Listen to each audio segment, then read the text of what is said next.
मी अमर अविनाशी आहे हा साधा विश्वास अंतर्यामी निर्माण करा।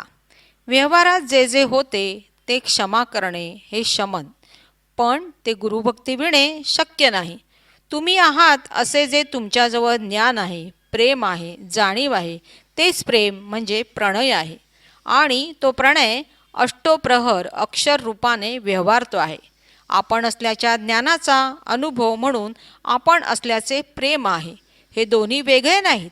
प्रणव ज्याच्यातून उच्चारला जातो तो प्रणय म्हणजे प्रेम आहे। हे प्रेम एक दुसऱ्यावर केले जाते असे समजू नका। तुम्ही तुम्हाला कळता हा ब्रह्म आहे याचा पुरावा आहे।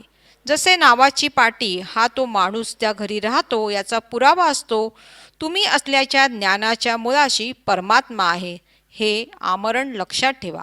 तुम्ही म्हणजे देहाचे रूप नव्हे, तर देहात असलेले आहात। स्वतःला देह समजल्यामुळे उच्च स्थिती असून अधोगती भोगता, वास्तविक अधोगती नाही। ब्रह्म आहे याची खूण आत्मज्ञान, ते देहासमान मानल्याने पापाचरण वाढते आहे। विषय भोगाच्या वासना वाढत आहेत। इच्छा वासनेच्या चिंतनामध्ये तुम्ही असेपर्यंत तुम्हाला आत्मसुख लाभणार नाही। जेवढे अधिक भोगाल तेवढी अधिक आग भडकत जाईल। तुम्ही असलेल्या ज्ञानावर जेव्हा तुमचे मन बुद्धी थांबेल तेव्हा सर्व मनोरथ पूर्ण होतील। तुम्ही असल्याचे ज्ञान पंचभूतांच्या भुकेने भुकाळू होऊन अधोगतीला गेले आहे। गुरुकृपेने तुम्ही असल्याचे ज्ञान आपल्या ध्यानावर आपले ध्यान ठेवते। कुठल्याही ज्ञानाला आकार नाही। आकारामुळे जे काही विकार भोगावे लागतात ते आपण आकार नाही असे कळल्यावर यायचेच बंद होतील। संकल्प असेपर्यंत तुम्हाला तुमचे दर्शन घ्यायला फुरसत नाही, द्वंद्व चालूच राहील। संकल्पातून जे काही घडेल त्याच्याशी लढाई लढावी लागेल, म्हणून संकल्प करू नका। देहाच्या सर्व चतुराईने तुम्ही प्रत्येकजण झटता तरी तुमची गरज पूर्ण होत नाही। तुम्ही कसे जगाल, चरितार्थ कसा चालेल ही कल्पना ज्ञान झाल्यावर राहणार नाही। देह आपले रूप नव्हे अशी तुमची खात्री होईल तेव्हा पंचभूत निर्मित काया निर्मिती का व कशी झाली हे कळेल। सर्व अबुद्धीने तयार होते, पण भोगताना बुद्धीने भोगले जाते। तुम्ही ऐकताना ऐकतो आहे हे ज्याच्या लक्षात आले आहे त्याच्यावर लक्ष ठेवा, त्याच्याने तुमचे सर्व मनोरथ पुरे होतील। आत भय निर्माण होते व बाहेर त्याचे दर्शन होते।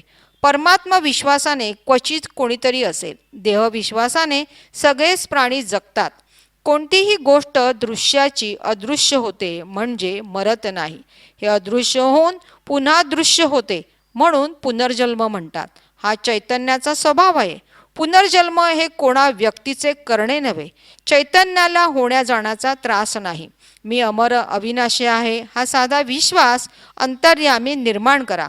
मी दृश्यही नाही अदृश्यही नाही, माझ्यामुळे दृश्य दृश्यमान होते आहे अशी ओळख तुम्ही असल्याच्या ज्ञानाला द्या।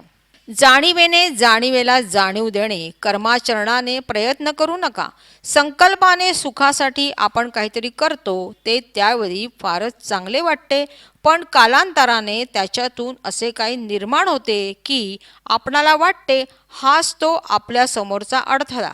तुमच्या आठवणीला मी देह आहे हे म्हणायला लावू नका। निज सुख म्हणजे ते सुख मी भोगतो असे नव्हे, तर केवळ स्वरूपानंद। बालपण तारुण्य हे बाहेरून येत नाही, आपल्या अंगातूनच निर्माण होते। तसेच तुम्ही असलेल्या कळतेपणाला लागणारे सुख त्याच्यातूनच निर्माण होते।